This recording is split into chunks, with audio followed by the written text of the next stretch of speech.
দিল্লি জয়ের দিনেই বিরোধীদের বিভাজনের চেষ্টা, কংগ্রেস নিজে ডোবে বাকি শরিকদের ডোবায়। দিল্লি জয়ের পর কংগ্রেস থেকে শরিকদের খোঁচা মোদির। যারা কংগ্রেসের হাত ধরেছে তারাই বরবাদ হয়ে গিয়েছে। উত্তরপ্রদেশ, বিহার, জম্মু কাশ্মীর থেকে বাংলা সর্বত্র শরিকদের ধ্বংস করেছে কংগ্রেস। এটা বুঝতে পেরেছিলেন INDIA জোটের শরিকরা। দিল্লিতে কংগ্রেসের বিরুদ্ধে জোট বেঁধেও হাল দেখুন। দিল্লিতে কংগ্রেস শূন্য পাওয়ায় ডাবল হ্যাট্রিক করেছে বলেও খোঁচা প্রধানমন্ত্রী।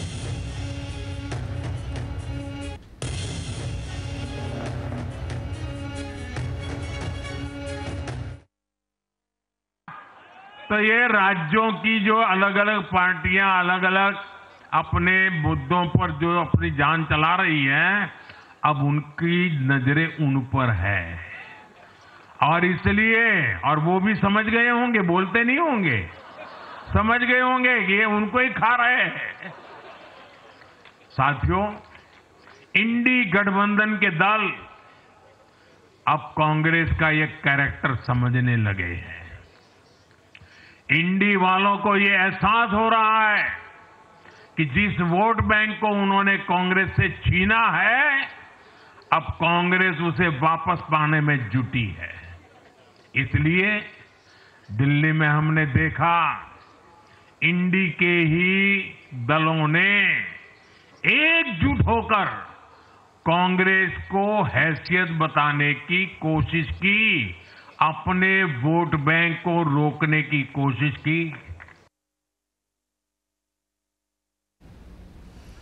রাজীব চক্রবর্তী আমাদের প্রতিনিধি রয়েছেন আমাদের সঙ্গে। রাজীব, নরেন্দ্র মোদী এই দিল্লি জয়ের পরে তিনি রীতিমতো বিরোধীদের বিভাজনের চেষ্টা এদিন করলেন এবং সেই বার্তাও স্পষ্ট করে দিলেন। কংগ্রেস থেকে শুরু করে বিরোধীদের এক কাটায় বিঁধলেন তিনি। একেবারেই দেখো, বিজেপির যে বিপুল জয় এবং যে দিল্লি বিধানসভার ফল, এই দুটি ক্ষেত্রে দেখা যাচ্ছে যে সরকার কি করবে, দিল্লির নতুন সরকার, সেগুলি একদিকে আজকে প্রধানমন্ত্রী নরেন্দ্র মোদী কার্যত ঘোষণা করেছেন, একটা রূপরেখা তিনি বাতলে দিয়েছেন। আর তার পাশাপাশি তিনি বিরোধী রাজনৈতিক দল দিল্লিতে হেরে যাওয়া আম আদমি পার্টি এবং কংগ্রেসকে কার্যত তুলোধনা করেছেন। আম আদমি পার্টির প্রধান অরবিন্দ কেজরিওয়াল, তার দলের অন্যান্য নেতা তাদের দুর্নীতিগ্রস্ত আখ্যা দিয়েছেন এবং তাদের বিরুদ্ধে বিধানসভার প্রথম অধিবেশনেই ক্যাগ রিপোর্ট পেশ করে তাদের দুর্নীতির টাকা আদায় করার কথা তিনি বলেছেন। আর এত কিছুর মধ্যে কংগ্রেসকে তিনি কিন্তু এক হাত নিয়েছেন। কংগ্রেস ইন্ডিয়া জোটে থাকলেও শরিক দলগুলিকে তারা শেষ করে, ধ্বংস করে, এমন অভিযোগ প্রধানমন্ত্রী নরেন্দ্র মোদী করেছেন এবং তিনি কটাক্ষের সুরে বলেছেন যে এই কথা, এই পুরো ব্যাপারটি শরিকরা বুঝতে পেরেছিল আর সেই কারণেই কংগ্রেসকে তারা সমর্থন করেনি দিল্লিতে, আম আদমি পার্টিকে সমর্থন করেছে শরিক দলগুলি, কিন্তু তাতেও তাদের ভরাডুবি হয়েছে। তিনি বলেছেন যারা যখনই কংগ্রেসের হাত ধরেছে, সে উত্তরপ্রদেশ হোক, বিহার হোক, জম্মু কাশ্মীর হোক বা পশ্চিমবঙ্গ, সর্বত্রই শরিক দলগুলিকে ধ্বংস করে দিয়েছে কংগ্রেস। দিল্লির নতুন সরকার কি কি কাজ করবে, পরিকাঠামো উন্নয়ন করবে, যমুনা নদীর সংস্কার করবে ইত্যাদি বিষয়গুলি তিনি যেমন উল্লেখ করেছেন, পাশাপাশি শূন্য পাওয়ায় কংগ্রেস যে ডাবল হ্যাট্রিক করেছে সে কথাও কিন্তু আজকে তিনি বলেছেন। রাজীব, তুমি আমাদের সঙ্গে থাকো। নরেন্দ্র মোদী কংগ্রেসকে কটাক্ষ করে কংগ্রেসকে বিধার কি কি বলেন শোনাবো আপনাদের। साथियों, आज जनता ने फिर एक बार कांग्रेस को कड़ा संदेश दिया है। दिल्ली के चुनाव में कांग्रेस ने जीरो की डबल हैट्रिक लगाई है। देश की राजधानी में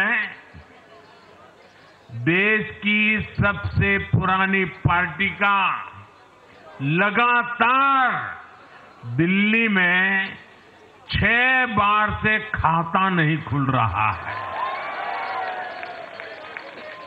और ये लोग खुद को पराजय का गोल्ड मेडल देते फिर रहे हैं। सच्चाई ये है कि कांग्रेस पर देश बिल्कुल भरोसा करने के लिए तैयार नहीं है। पिछले पिछली बार मैंने कहा था कि कांग्रेस एक परजीवी पार्टी बन चुकी है। ये खुद तो डूबती है, अपने साथियों को भी डुबोती है। साथियों, कांग्रेस एक के बाद एक अपने सहयोगियों को खत्म कर रही है और इनका तरीका भी बड़ा मजेदार है। आज की कांग्रेस अपने सहयोगों की जो भाषा है, जो उनके एजेंडा है, उसी को चुराने में लगी हुई है। उनके मुद्दे चुराती है, फिर उनके वोट बैंक में सेंध मारती है। রাজীব আমাদের প্রতিনিধি রয়েছেন আমাদের সঙ্গে। আমি একবার রাজীবের কাছে চলে যাব। রাজীব, আমরা শুনলাম নরেন্দ্র মোদী তিনি রাজধানী জয়ের পর তিনি রীতিমতো বিরোধীদের বিভাজনের চেষ্টা যেমন করেছেন, কংগ্রেসকে কটাক্ষ করতে ছাড়েননি এবং তার বক্তব্য হচ্ছে কংগ্রেস নিজে ডোবে, বাকি শরিকদেরও ডোবায়, আর যারা যারা কংগ্রেসের হাত ধরেছে তারাই বরবাদ হয়ে গেছে। তিনি আবার উদাহরণস্বরূপ বলেছেন উত্তরপ্রদেশ, বিহার, জম্মু কাশ্মীর, বাংলা সর্বত্রই।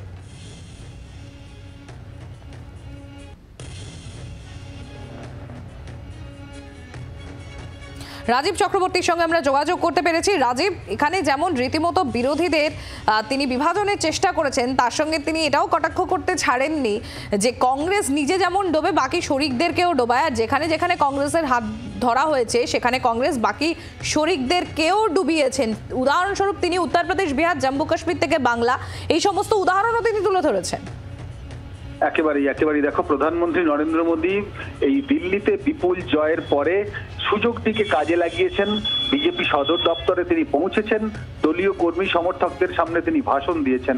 আর সেই ভাষণে আগাগোড়া তিনি অরবিন্দ কেজরিওয়াল, আম আদমি পার্টিকে বিঁধেছেন, তাদের দুর্নীতির কথা বলেছেন এবং তাদের দুর্নীতির বিরুদ্ধে ব্যবস্থা নেওয়া হবে সে কথাও বলেছেন। বিধানসভার প্রথম অধিবেশনেই তিনি ক্যাগ রিপোর্ট পেশ করে যে টাকা দুর্নীতি হয়েছে সেই টাকা আদায় করার কথা যেমন বলেছেন, তেমন কংগ্রেসকে তিনি বিঁধতে কিন্তু ছাড়েননি। জাতীয় রাজনীতির কথা মাথায় রেখে কংগ্রেসকে তিনি একেবারে চাঁচাছোলা ভাষায় আক্রমণ করেছেন। তিনি বলেছেন যারাই যখনই কংগ্রেসের হাত ধরেছে তারাই বরবাদ হয়েছেন, শেষ হয়ে গিয়েছেন। এই প্রসঙ্গে উত্তরপ্রদেশ, বিহার, জম্মু কাশ্মীর এবং পশ্চিমবঙ্গের কথা তিনি বলেছেন কংগ্রেস শরিক দলগুলিকে সব সময় ধ্বংস করেছে এবং সেই প্রক্রিয়া তারা এখনো চালাচ্ছে। উত্তরপ্রদেশে মুলায়ম সিং হাড়ে হাড়ে কংগ্রেসকে চিনতেন, এই কথা তিনি বলেছেন। সমাজবাদী পার্টির সঙ্গে কংগ্রেসের এখন জোট হয়েছে, সেখানে যে উত্তরপ্রদেশে যে ভোট সমাজবাদী পার্টির, যে ভোট বহুজন সমাজ পার্টির, সেই ভোটেই কংগ্রেস নজর দিয়েছে, সেই ভোট আদায় করার চেষ্টা করছে। আজকে বিজেপি অফিস থেকে এই কথা কিন্তু নরেন্দ্র মোদী বলেছেন। তিনি বলেছেন যে এই বার্তা অর্থাৎ কংগ্রেসের এই সুপ্ত ইচ্ছে শরিকদের ভোট কেটে নেওয়া, শরিকদেরকে ধ্বংস করা, এই বিষয়টি শরিকদের দলগুলি বুঝতে পেরেছে। আর সেই কারণেই দিল্লিতে ইন্ডিয়া জোটের শরিকরা তারা কংগ্রেসকে সমর্থন না করে আম আদমি পার্টিকে সমর্থন করেছে, কিন্তু তাতেও তাদের হাল খারাপ হয়ে গিয়েছে, তারা জিততে পারেন। দিল্লির ক্ষেত্রে রাজীব আমাদের সঙ্গে থাকো। কংগ্রেস নেতা অধীর রঞ্জন চৌধুরীর সঙ্গে আমরা যোগাযোগ করতে পেরেছি। অধীর বাবু, নরেন্দ্র মোদী যখন তিনি রাজধানী জয়ের পর, দিল্লির বিধানসভা জয়ের পর তিনি যখন বক্তব্য রাখছেন, সেই বক্তব্যের প্রথম থেকে শেষ পর্যন্ত প্রায় তিনি কংগ্রেসকে বিঁধেছেন, বলেছেন যে কংগ্রেসের যারা হাত ধরেছে তারাই বরবাদ হয়েছে। উত্তরপ্রদেশ, বিহার, জম্মু কাশ্মীর থেকে বাংলা সর্বত্রের উদাহরণ রয়েছে, কংগ্রেস নিজে যেমন ডোবে বাকি শরিকদেরও ডোবায়। কি বলবেন অধীর রঞ্জন বাবু? জম্মু কাশ্মীরে বিজেপি তো জেতেনি, জম্মু কাশ্মীর অন্য পার্টি জিতেছে, জানেন আপনারা। তো বিষয়টা যে বিজেপি নিজে কত বছর পর ক্ষমতা এসছে আপনারা জানেন। নরেন্দ্র মোদীর হিসাব যদি না করতে আসে তার দায়িত্ব 27 বছর পর, 27 বছর পর তাকে আসতে হবে। যাতে বিজেপিতে তিনি তো 2014 থেকে প্রধানমন্ত্রী হয়েছেন, তাও তিনি পারেন না। দিল্লির ক্যারেক্টারটা এটা দেখেছেন কত কয়েকটা লোকসভায়, যে যখন লোকসভায় তখন তারা মোদীকে ভোট দেয়, বিধানসভায় তারা আপকে ভোট দেয়। সেই জায়গাটায় এবার একটা অংশ যারা মোদীকে গত লোকসভায় ভোট দিয়েছিল তারা বিধানসভায় তাকে ভোট দেয়নি। উল্টো দিকে কংগ্রেস এখানে শূন্যই ছিল, কংগ্রেসের 2% ভোট বেড়েছে। আমরা কখনো বলিনি যে দিল্লি দখল করতে আমরা সব ব্যবস্থা করে ফেলেছি, দিল্লিতে আমরা জয়ী হচ্ছে, কথা আমরা কখনো বলিনি। আর ভারতবর্ষের প্রধানমন্ত্রী নরেন্দ্র মোদীর ক্ষমতায় আসবার আগে থেকে একটাই স্লোগান, কংগ্রেস মুক্ত ভারতবর্ষ করতে হবে। তার লাইন হচ্ছে এটা, বিজেপি পার্টির লাইন এবং মোদির লাইন এটাই যে কংগ্রেসকে, নেহেরুকে, ইন্দিরা গান্ধীকে, রাজীব গান্ধীকে তাদের বদনাম করো, কংগ্রেস সম্পর্কে মানুষের মধ্যে বিষাক্ত মানসিকতা তৈরি করো, আর কংগ্রেসের নেতৃত্বে যাতে আগামী দিনে কেউ জোট বাঁধতে না পারে তার চেষ্টা করো। কারণ ভারতবর্ষে একমাত্র কংগ্রেস দল যারা দেশ জুড়ে অর্থাৎ রাষ্ট্রীয় স্তরে, দেশীয় স্তরে যারা বিজেপি পার্টির মোকাবেলা করেছে এবং করছে। বাকি আঞ্চলিক দলগুলো সেগুলো কংগ্রেসকে পরিত্যাগ করুক, সেটা তারা চাইবেই। কারণ তাদের লক্ষ্য একটাই, আঞ্চলিক দল নয়। তারা জানে দেশব্যাপী যদি কেউ তাদের বিরুদ্ধে কেউ রাজনীতি করে থাকে তার নাম কংগ্রেস। কোনো আঞ্চলিক দল দেশব্যাপী মোদীর বিরুদ্ধে বা বিজেপির বিরুদ্ধে কোনো রাজনীতি করে না, তারা আঞ্চলিক ভিত্তিতে করে। যেমন বাংলার জন্য অরবিন্দ কেজরিওয়াল দিল্লি, পাঞ্জাবের জন্য যেরকম করে। এই বিজেপি আপকে পাঞ্জাবে সমর্থন করে কংগ্রেসকে হারিয়েছিল। আবার মনে করে দিই, কংগ্রেস এবং বাম 2016 সালে যখন জোট বেঁধেছিল, যখন তৃণমূল সরকারের বিপদ ঘনিয়ে এসেছিল, সেই সময় লক্ষ্য করে দেখুন এই বিজেপি পার্টি তারা তাদের ভোটটা তৃণমূলের পক্ষে দিয়ে, নিজেদের পক্ষে না দিয়ে তারা সেদিন মমতাকে জিতিয়েছিল। এই মমতার সঙ্গে তাদের আজকের সম্পর্ক নয়। আপনারা সবাই জানেন এই নির্বাচনী জোট বহু পুরনো জোট ছিল তাদের, সেটা কখনো থেমে যায়, কখনো বেড়ে যায়। আগামী দিনে মমতা তার কাছে অনেক কমফোর্টেবল, অনেক স্বাচ্ছন্দ্য বোধ করবেন মমতাকে নিয়ে, তাই এসব কথা বলছেন। বাংলার আওয়াজ, বাঙালির আবেগ, জি 24 ঘন্টা।